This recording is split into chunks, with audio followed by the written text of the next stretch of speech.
I'm Non-Zero Sum James, your companion on this exploration of win-win games. So this episode is one I'm very fond of. It's called Costless Kindness and is something I take part in daily. So this is concerning Pareto efficiency and how it can make everyone better off, but only sometimes. So one silly little thing I've always done is when I'm boiling the kettle, I always try to fill it the least amount possible. My logic is that it is quicker, uses less power, and creates less condensation.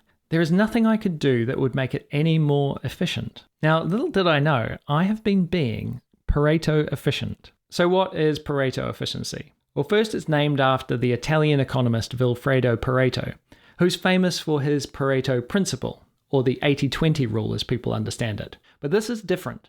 Pareto efficiency is an allocation of resources where there is no way to make any one individual better off without making at least one individual worse off. Note, this is not on a continuum.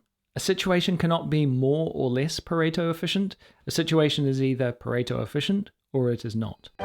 So let's make a meal of it.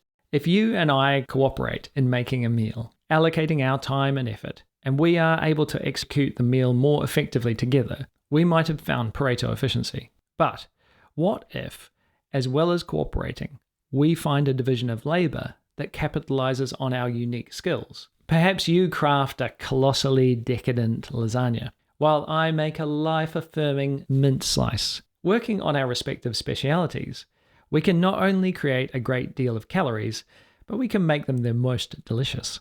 Once there is no other way to improve the allocation of our time and effort without making either of us or our guests worse off, then the situation is Pareto efficient.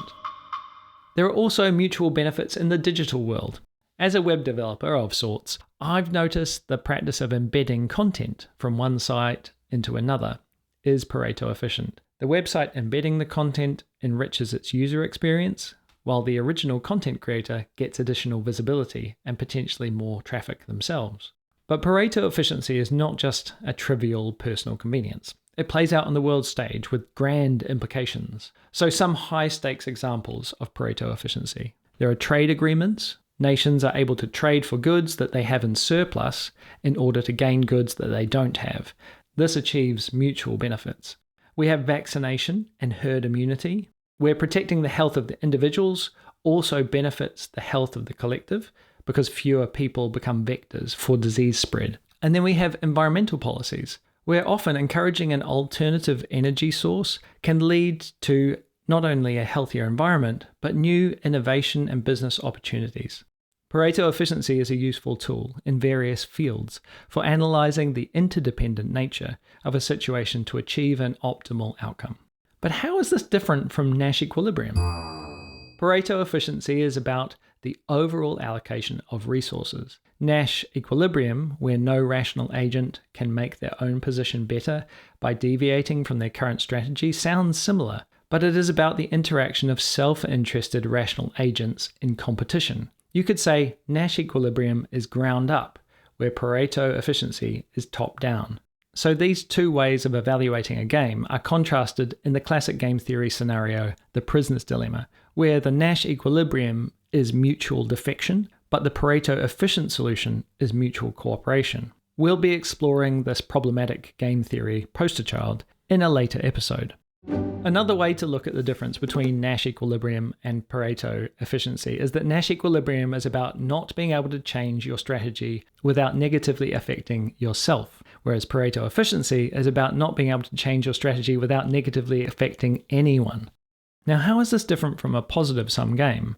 Well, in many cases, a Pareto efficient game will be a positive sum game because it's dependent on the optimal allocation of resources, up to the point that any one party is worse off than they began. And therein lies an issue. There are some situations where an initial imbalance in a system cannot be addressed by Pareto efficiency and may not become positive sum. Pareto efficiency doesn't necessarily mean equity or justice or even positive sum.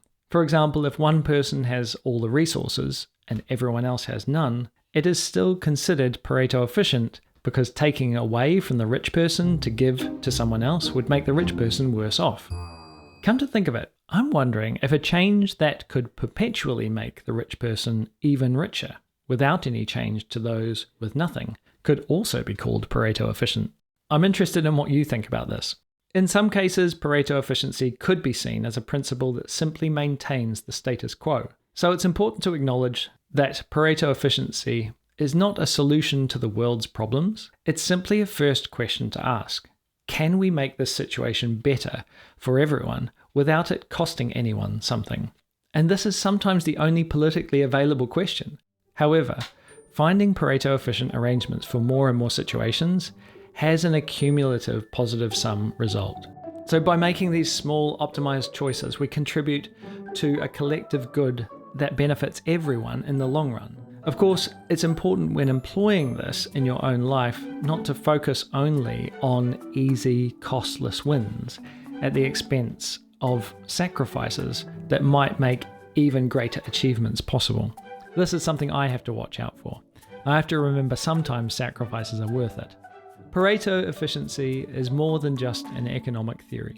It's a lens through which we can re-examine societal norms, interactions, and even our daily choices. While not a silver bullet for the complexities of fairness or social justice, it serves as a useful starting point for dialogue and finding potential improvements.